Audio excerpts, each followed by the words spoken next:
Hey, Oceanside.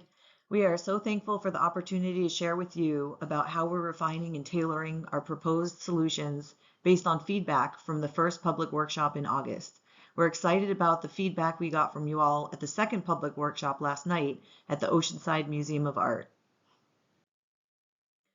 Our team is DELTARES MVRDV. We are Dutch firms with deep roots in creative and technically robust designs for resilience and sustainable solutions.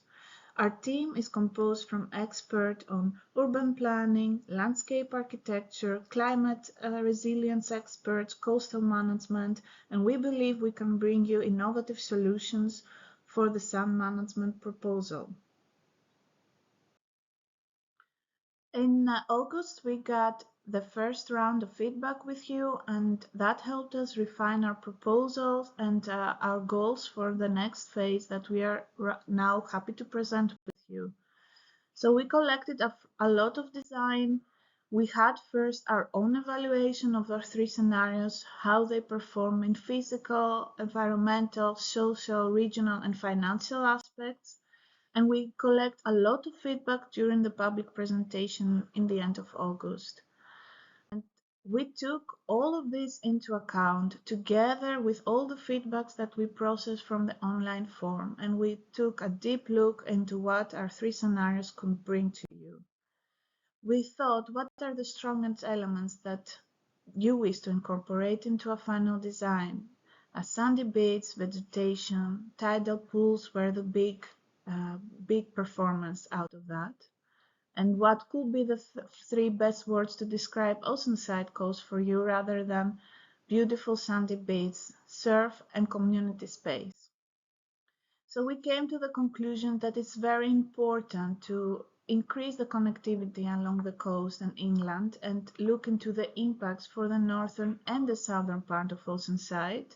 Multifunctionality and flexibility of the design proposal that we had so far, including the added values that we were bringing to each proposal, were strong points to keep looking at.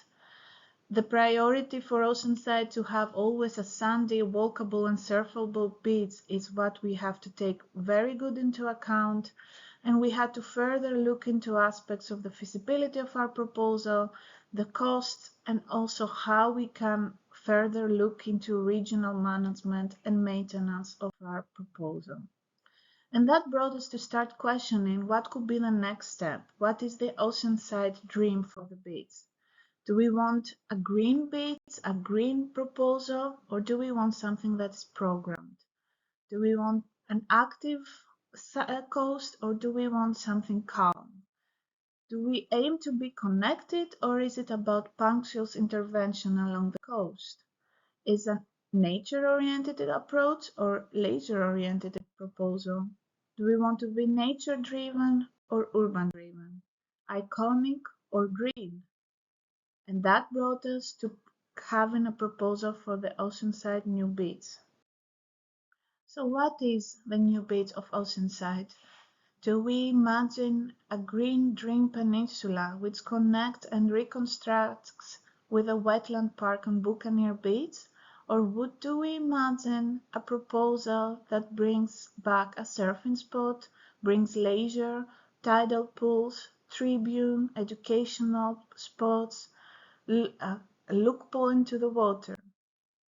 Starting with the Green Dream Peninsula, we have seen the situation right now in the Buccaneer Beach, and we can imagine it to be a new place for the city and for the citizen, where we connect with the park that is already in the plans. We construct a new wetland as part of our peninsula. We bring a backshore grove of plants in the existing parking lot.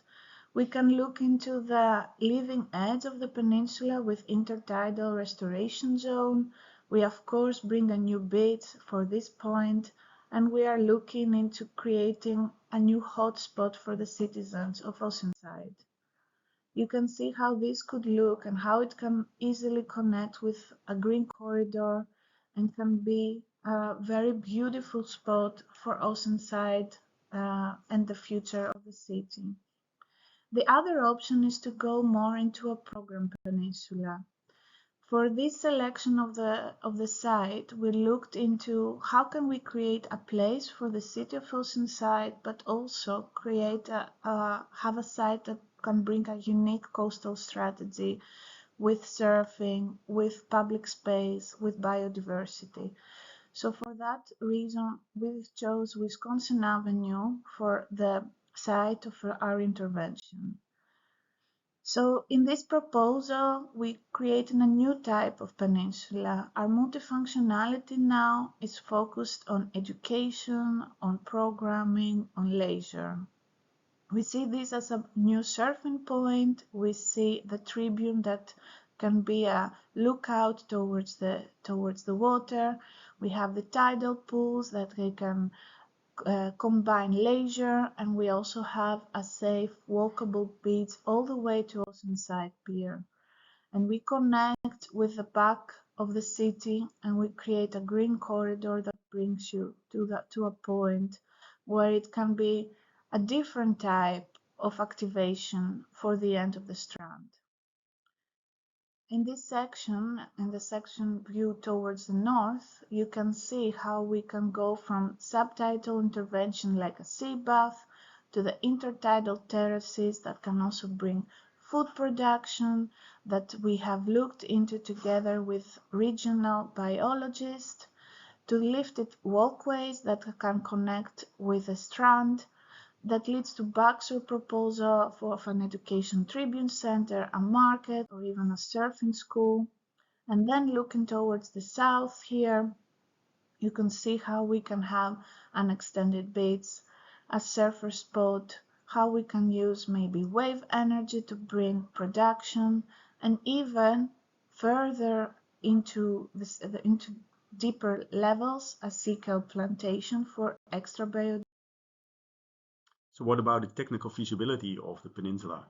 We know that sediment moves northward and southward because of the swells and the wind waves at this coast, and also occasionally offshore because of storms. So it's a complicated system, and we don't want to break the system. We want to preserve the connectivity between beach cells and make sure that it stays in a similar situation as it is. But we also want to make sure that we use the sediment that is nourished and that we plan to nourish also in our design very effectively. And for that purpose, we have the peninsula, and the peninsula itself blocks approximately 50% of the sediment transport going southwards, which is still preserving the connectivity, but it also allows for better sediment management and making sure that the sediment remains at a place where it's most suitable and best for preserving the functions that are thought of in advance by the municipality. So how does it work? The beach near to the peninsula will rotate by a few degrees, and due to this rotation the sediment transports will change. There will also be quite a lot of certainty that a beach will develop in the shaded zone next to the peninsulas. And there's basically a triangle there with beach. And for this we will need to add sediment to the system, so there are nourishment sufficient. So for this example that we show here with a peninsula at Wisconsin Avenue, we intend to place 250,000 cubic yards at the beach north of the peninsula up to San Luis Rey River, and this sediment is going to make sure that this triangle of sand next to the peninsula is already built, that we make sure that there's no adverse effects on adjacent beaches, and we also restore the amount of somewhat coarser, medium to coarse sand on the beach, because that sand is really needed here. We're not talking just about the amount of sand, but we're also talking about the quality of sand. So sand which has like a diameter of over 300 microns up to 600 microns, that will be very useful to stabilize this beach. Our approach is going to be adaptive. We don't want to overdo it. We want to build a structure or a peninsula that is exactly fit for purpose for this location, and we rather make it slightly smaller than too large. So our structure is adaptive. We can extend it length if needed, and then also adjust the function and the beach that is created on the adjacent sites. And there's also a lot of adaptivity on the peninsula itself on how to build the landscape. We want to integrate it with the natural system and create more space for natural habitats. There's going to be spaces on the peninsula where where people can go and they can recreate, and there's also going to be spaces where that are more for nature, that are a little bit harder to reach for people. And we want to not only put in the peninsula and the beach nourishments in itself, but we also want to connect it to the city and connect it to the bigger oceanside metropolitan area. So what does it mean in the sense of how to build this structure? It means that we first want to create a sort of a breakwater cross shore, and then fill in at the leeward side with a gravel kind of fill, and on top of that fill we build a park with sediments. There will be beach nourishments initially, but we also come back 5 yearly in our plan to re-nourish the beach. There will be a tidal pool. It will be at high water, so it will be filled twice a day.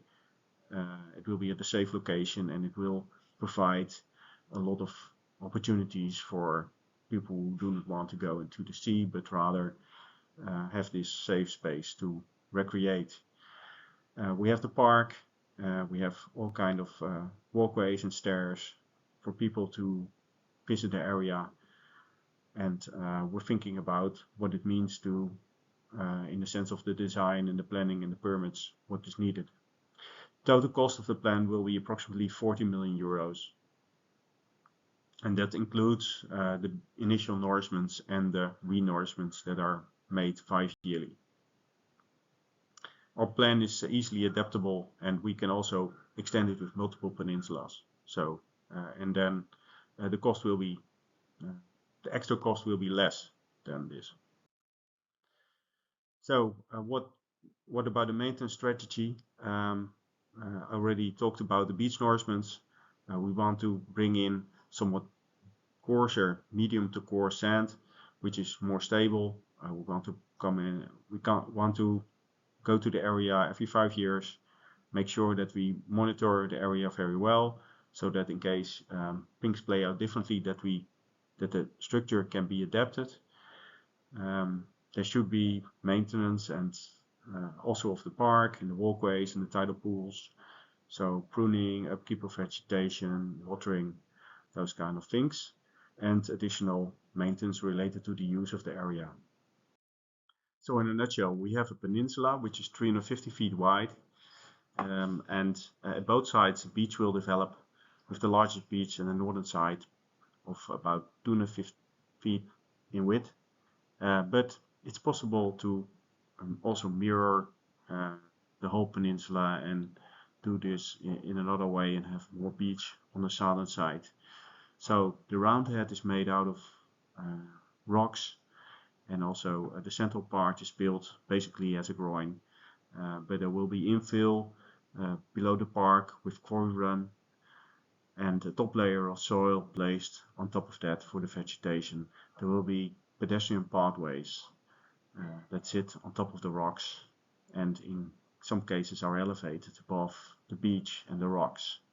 So the working principle will be that there's connectivity between the beach cells, that we integrate it with the natural system, that we make it adaptive, nature-based, and also make sure that we use the sediment sources that are available in this area as efficiently as possible. And from this very technical story, it's maybe good to zoom out a bit to see what this means for the future of Oceanside. Because this one particular peninsula can maybe create not only one beach, but can create a variety of waterfronts where we can combine the same base principle with multiple layers of what we can do on different locations. So maybe in one side you want to create more leisure, on another side you want to create more production, and maybe in another side you want to create more ecological benefits and restore biodiversity. So you can see this as a catalog of items that you can stack on top of the peninsula to create a regional strategy for Oceanside. What we also think is important is to restore the pedestrian connection that once was there, but now is gone because of the loss of the beach. We think that it's possible to create a boardwalk or some floating pathway on top of the revetments that are currently there, and also to restore it on the beach that will develop over time. As we saw the catalog elements in the previous slides, you can see that you can implement different catalog items on different locations to really make the peninsula on each location very specific for that site. And that also will enhance the variety of waterfronts along the coast of Oceanside. So right now we were looking into two locations for the peninsula, Wisconsin Avenue as the leisure paradise and Buccaneer Beach as the place for ecological restoration of the historical landscape that were once there. These peninsulas are just an example of what could be there on this location, but we are very much happy to hear what you think should be the first site for our pilot project. Also, the elements that we are investigating, such as the vegetation or the right way to enhance the leisure and recreation on these sites, is open for discussion, and also these elements are interchangeable between the two sites or maybe other sites that you can imagine to have a peninsula. So how can we realize our ambitions and vision for Oceanside? How can we get from here to there, from no beach to beach?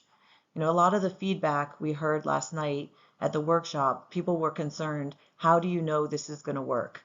Well, the peninsula is a very common and straightforward protective feature, which has been studied extensively. We just made it a little more innovative. And it basically functions like a rocky headland. There's natural examples of this all along the California coast. We have so much experience working in adaptive environments. A really big example, if you look up the sand motor in the Netherlands, Bas is working on that project. And it's a really great example of something adaptive.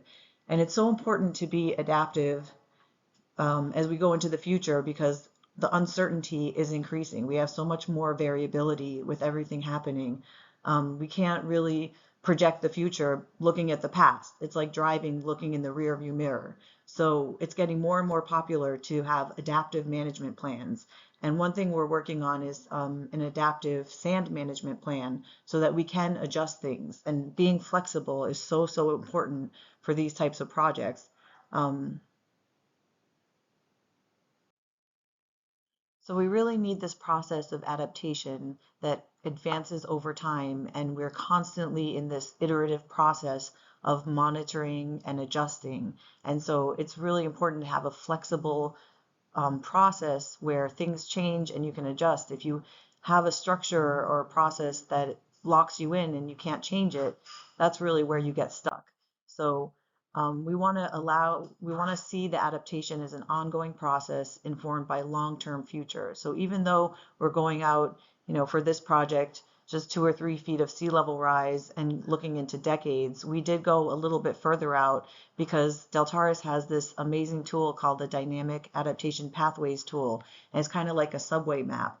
So we'll show you that in a minute, but the idea is that you have these kind of pre-points where you have to be planning, permitting, trying to implement the project. Then you have that life cycle of a project.